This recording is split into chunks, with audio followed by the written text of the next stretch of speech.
Welcome to Average Joe Sports, where we bring you the latest and greatest in sports from the perspective of the everyday fan. Your host is excited to dive into the action with you today. So grab your favorite snack, settle in, and let's get it. Wow, wow, wow, wow, wow, wow. You know,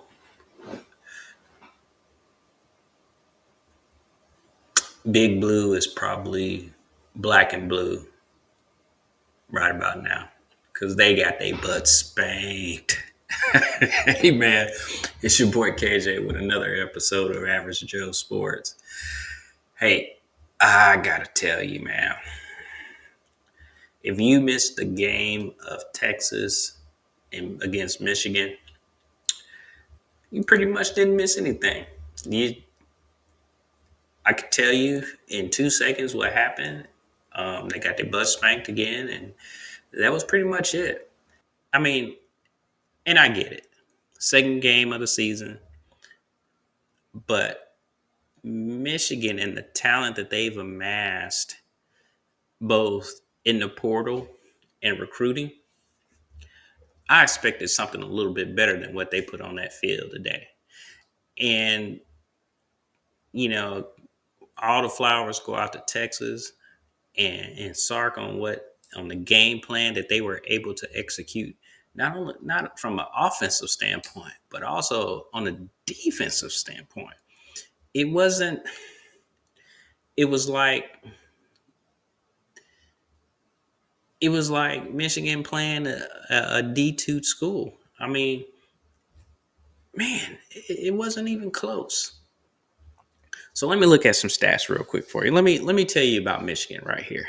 So Michigan had a total of 284 yards, right?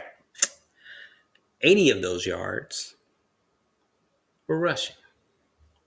204 of those yards was passing. So you would say that, Warren had a good game, right? Mm-mm. He did not. Warren had a horrendous game, actually. He had a touchdown in the second half when it really didn't count, but he accounted for two picks, two turnovers. In the first half of the game, which was already out of hand, right? It was 24-3. And Texas really wasn't looking back. I mean, Texas had a total of 389 yards, 246 passing, and 143 rushing. Now, I know what you're going to say about Texas and their rushing attack. They only had 143 yards rushing. It's not the amount of yards that they accumulated, it's how and what they did to Michigan's D line. And Michigan's supposed to have the two of the best D tackles in the country. Michigan got so desperate that they were moving their D tackles out to ends. They were just trying to figure out a way to get the Ewers. And whatever they did, Sark always had a counter.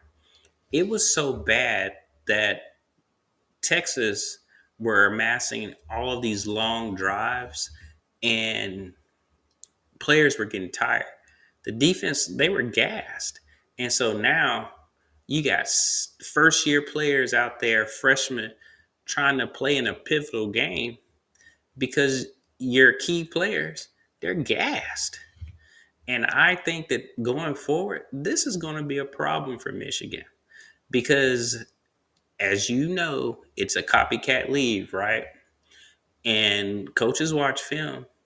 And if they're able to get a running game similar to what Texas actually executed today, Michigan's in for a long season. Now, I have never been one to say Michigan is a top 10 team. I never thought that. I really didn't think that they were a top 25 team with the year this year. And that's just based on what they lost. They got a new coaching staff. There's a lot of change there, right? But I don't I think that they have a chance in the Big 10 to lose a few games. I mean, they got USC coming up after this cakewalk with Arkansas State. Then, later on in the year, they got Washington. Then they got Oregon and Ohio State. I don't think I give Michigan 7 wins this year. Now, is 7 wins enough wins for Moore to keep his job? I don't know because, it's playing in Michigan and they're just coming off a championship season. So, people are going to be very, very anxious to get back. And I don't know if he's the right coach, but at least give him some time. So looking at the schedule, they had Fresno State, right? Which, to be honest, they struggled. They just got Mollywop by Texas. So now you got A State, which is, a morale builder, right? Then you go play USC. I don't know if they'll be able to compete with USC. USC is not the USC of old, and they got a nice little defense this year. Minnesota, Washington, they should beat Illinois, Michigan State, but then you got Oregon, and mind you, they didn't look too good in their first game, but we'll see what happens. And then you got Ohio State. I don't think Michigan is going to make the Big Ten title game. I just don't see it. They got a lot of work to do. And it seems like they wasted some time in the summer because they're not cohesive at all on the offensive side nor the defensive side. I thought their defense would be one of the strengths this year, especially with what they returned on the D line. And Michigan has never had problems with corners and safety, but they looked like they were always a step behind Texas throughout the entire game. Again, it's the second game of the season, but I don't like what I saw. And if this is a precursor to what's yet to come, those old faithful Blue fans, they're going to be in for a very long season. And they may be calling for Moore's head at the end. Texas. Man, Sark got them boys balling, man. I am so impressed with what Sark has done since he's been at Texas. He's basically re-energized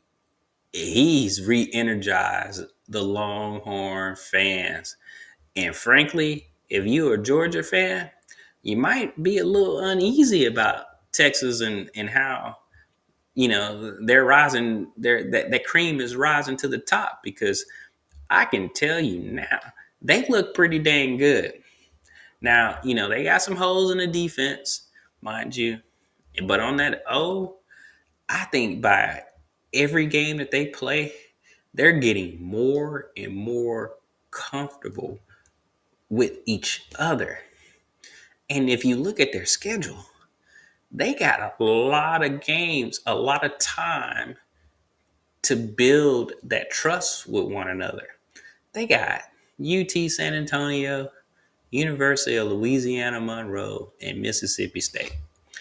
3 great tune-up games to get your stuff right. And believe you me, Sark, he's already probably looking ahead to Oklahoma and Georgia on his game plan. Because I'm gonna tell you right now, I've watched a lot of these Red River shootouts between Oklahoma and Texas, just by nature of where I live, and it don't matter if these teams are 1-5 or what. They show up to play this game. It is so emotionally charged, and a lot goes into this game. So that's why I would pick Texas to stumble when they play Georgia, because of the emotion that's going to be in this Oklahoma Texas game. It's going to take a lot out of the players, not just mentally, but physically as well. Because again, this is a rivalry game. It started in the Southwest Conference. It's Big 12. And now it's in the SEC. This is going to be big. This is big. And so, but looking at their schedule after that, they set up pretty nice, man. I honestly think that they're going to the SEC championship game. And even if they didn't play for the SEC title, they're clearly one of the best 12 teams in the league as of today. Again, Quinn Ewers today, he had 246 passing yards, a couple TDs, and he had 203 in the first half. And they had 24 points. It was 24-3, mind you. Texas took their foot off the gas in the second half. And, that would explain, the drop off in passing yards. They kind of, took it easy on Michigan and didn't want to embarrass them. And I tip my hat to Sark for that,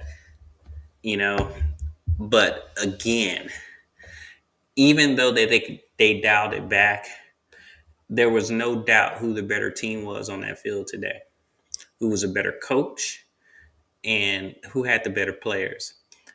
I am looking forward to seeing some more of Texas. Not against, UT San Antonio and Monroe and Mississippi State, but their true test will be with Oklahoma. And again, I think their schedule sets up pretty nice for them to walk into the college football playoff, with a key win over a top 10 Michigan. If they beat Oklahoma within the top 15 and they beat the number one team in the country, yeah, they got it. They got it. So, again, if you missed this game, I wouldn't worry about it. I hope you didn't put money on Michigan, though. But this is your boy KJ with another episode of Average Joe Sports. I'll holler at you. Peace.